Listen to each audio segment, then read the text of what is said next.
Subscribe now and press the bell icon.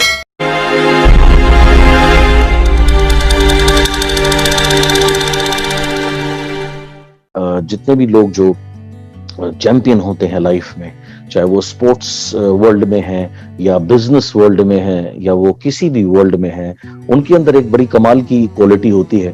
वो हर स्थिति में अपने आप को बैकअप करते हैं, वो कभी गिव अप नहीं करते। राइट, मैं इस पे मुझे एक और इंसिडेंट याद आता है। कुछ समय पहले ओलंपिक की बात है, बैडमिंटन के फाइनल में हमारे देश की बेटी पीवी सिंधु पहुंची और स्पेन की कैरोलिना मरीन थी। उन दोनों में फैसला होना था, फाइनल मैच होना था, जो कि तय करता कि who will be the Olympic gold winner और who will the gold medalist. Right, so obviously बहुत सारे भारतीयों की तरह मैं भी बहुत एक्साइटेड था ये देखने के लिए और इस उम्मीद के साथ में मैच देखने के लिए बैठा था कि सिंधु जीते, भारत के लिए एक वो गोल्ड लेकर के आए। सो ऐसी उम्मीद और दुआ के साथ में मैं भी उस दिन मैच देखने के लिए बहुत एक्साइटेड था बैठा। तो 3 मैच होने थे। राइट, तो बेस्ट ऑफ 3 में डिसाइड होना था who will be the gold medalist. So जब 2 मैच खत्म हुए, स्कोर 1-1 था, यानी एक मैच हमारे देश ने जीता, एक मैच स्पेन की कैरोलिना मरीन ने जीता। तो अब तीसरे मैच से डिसाइड होना था कि who will be the champion.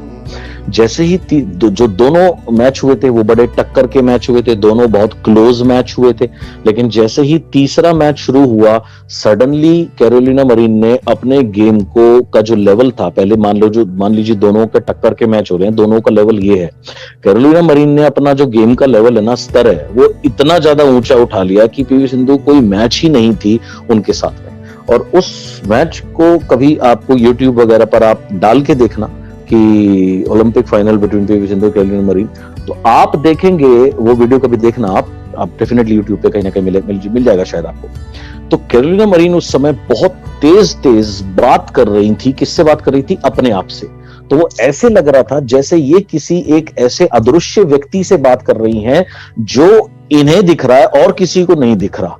या वो क्या कर रही थी? वो अपने को लगातार इतना ज्यादा बैकअप कर रही थी, वो एक जोन में चली गई जिसे मैं कहता हूं in your being living in your success zone.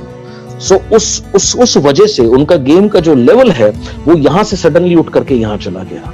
तो कंटिन्यूअसली आपको, क्योंकि आप अपनी लाइफ को चेंज करना चाहते हैं, आप अपने लक्ष्य को पूरा करना चाहते हैं, right? And unfortunately we all live in a negative world. हम सब एक नेगेटिव वर्ल्ड में रहते हैं और जहां हमारे आसपास में नेगेटिव, हम ज्यादातर नेगेटिव लोगों से, नेगेटिव विचारों से ही घिरे रहते हैं, जाने अनजाने और इस तरीके की बातों से। सो आपको बहुत इंपॉर्टेंट है अपनी एक जोन में रहना, जिसे मैं कहता हूं being in your success zone. उस जोन में रहना बहुत जरूरी है। जब मैं स्कूल में था, कॉलेज में था, तो मैं स्पोर्ट्स खेला करता था, मैं क्रिकेट खेला करता था। तो मैं नेशनल स्टेडियम जाता था प्रैक्टिस करने के लिए।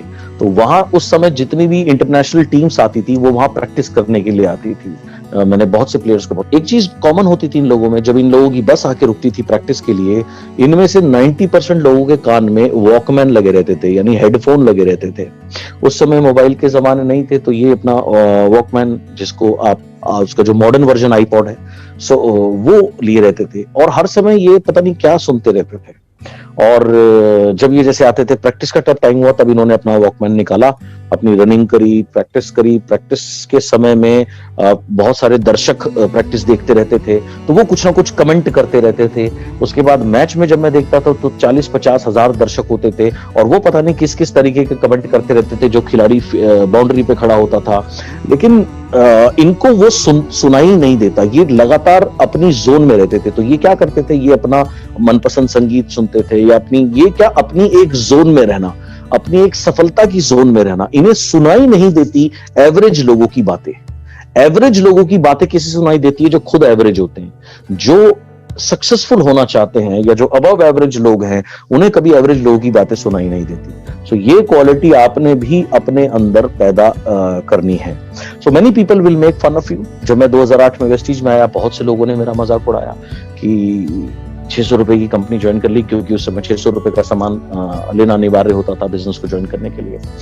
कि 600 रुपए की कंपनी ज्वाइन कर ली, इसमें क्या होगा, ये बकवास है, वेस्टेज नहीं वेस्टेज है, और पता नहीं इस तरीके की बातें करते थे।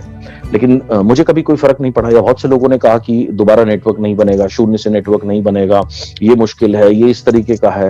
लेकिन मैंने कभी उनकी बातों पर ध्यान नहीं दिया, क्योंकि मैं अपनी जोन में रहता था। जब मैं काम करने निकला करता था, जैसे आउट स्टेशन मैंने बहुत सारे बिल्ड किए। सबसे पहला राज्य जो मैंने बहुत शिद्दत से बिल्ड किया वो उड़ीसा था।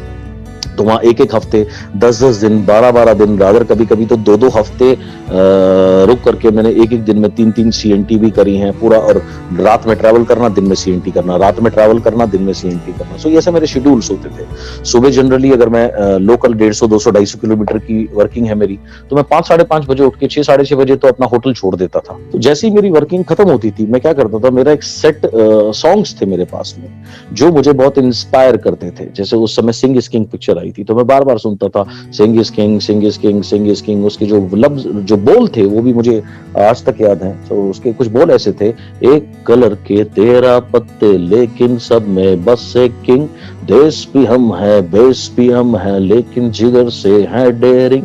So something like that. And then उसके बाद sing is king, sing is king. So I used to feel that I am the king, I am the king, I am the king, I am the king.